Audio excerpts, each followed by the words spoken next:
Em fundo preto, pequenas pirâmides azuis surgem na tela e passam da esquerda para a direita. Logo do NEAD.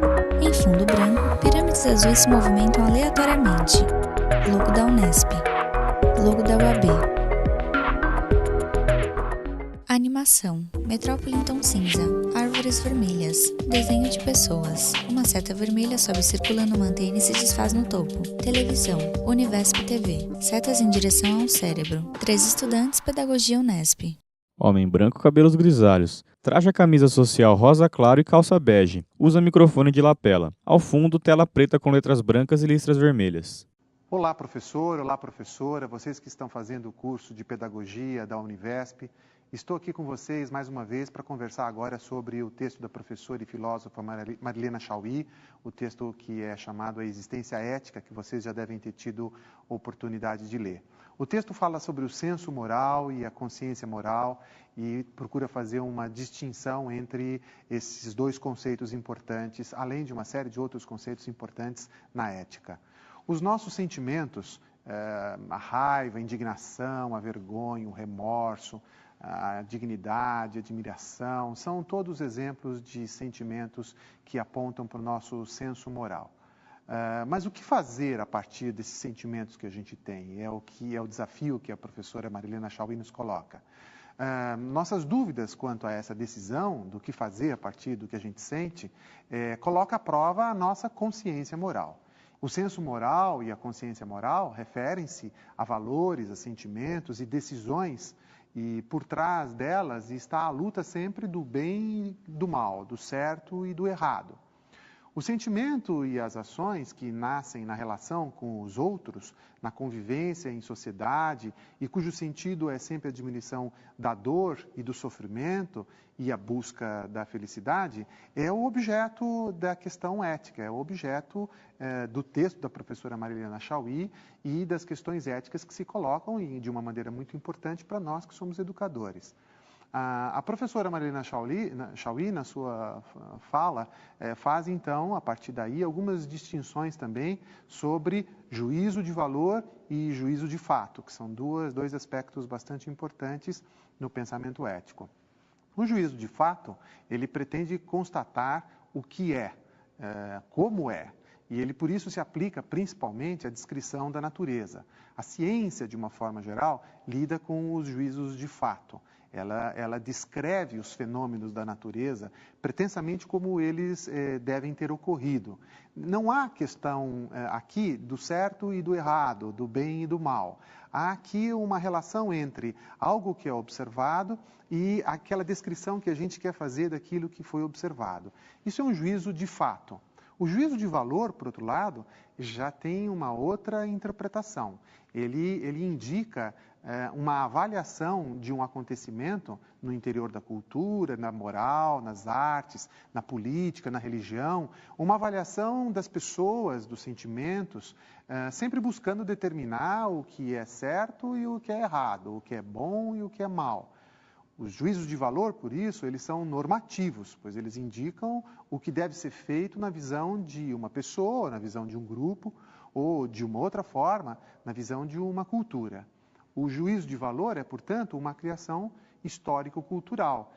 Algo que é certo num determinado contexto, numa cultura específica, em uma outra cultura pode não ser aplicado, pode não ser correto. Por isso ele depende do lugar onde as pessoas estão, ele depende do tempo em que as pessoas vivem e tudo isso constitui uma determinada cultura e com os seus valores.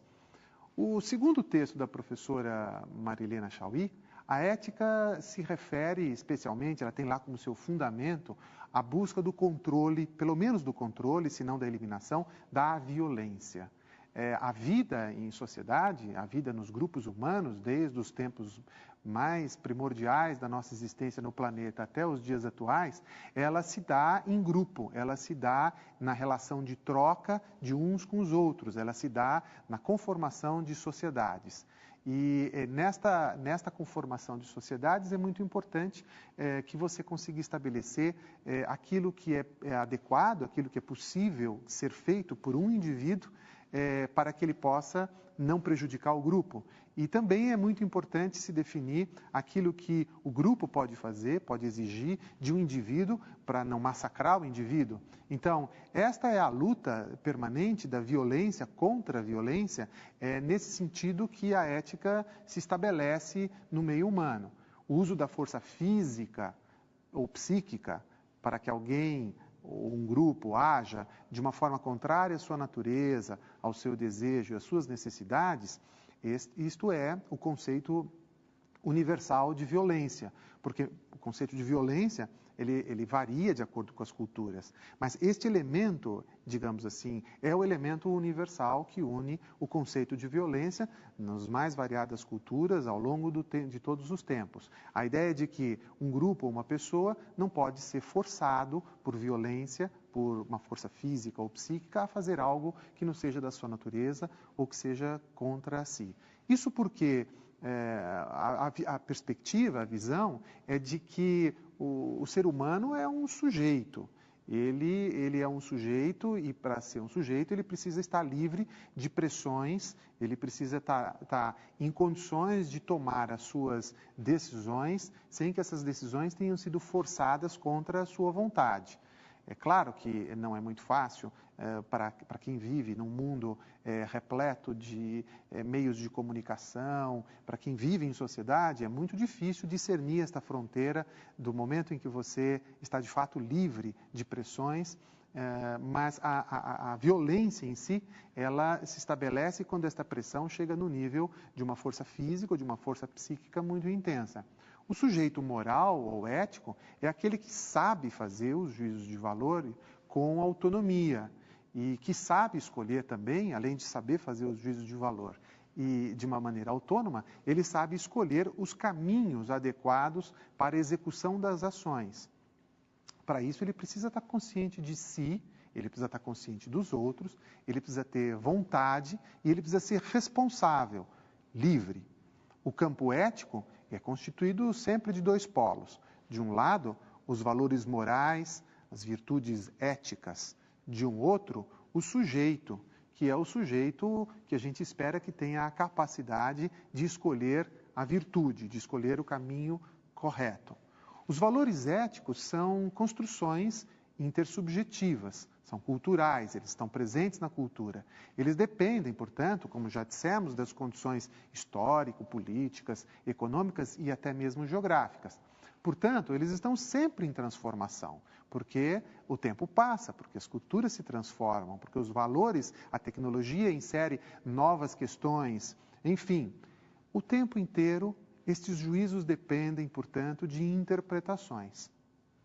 Decorre disso que um papel importantíssimo da educação é justamente o de conseguir ajudar o desenvolvimento do sujeito moral, desenvolvimento das suas capacidades de discernir entre o certo e o errado, entre o bem e o mal, capacidades essas que são fundamentais para ele conseguir se inserir naquela sociedade, naquela cultura em que ele vive. Além disso, na educação, a gente pode também estar ajudando o sujeito a desenvolver a vontade de fazer as escolhas. Não basta saber o que é o bem e o mal, não basta saber fazer escolha. É preciso saber ter vontade de fazer essas escolhas e saber escolher caminhos que sejam também bons para a construção do bem. Porque caminhos do mal para a construção do bem, os fins não justificam os meios. Esta é uma outra lição importante que nós, educadores, temos que trabalhar com os nossos alunos em sala de aula.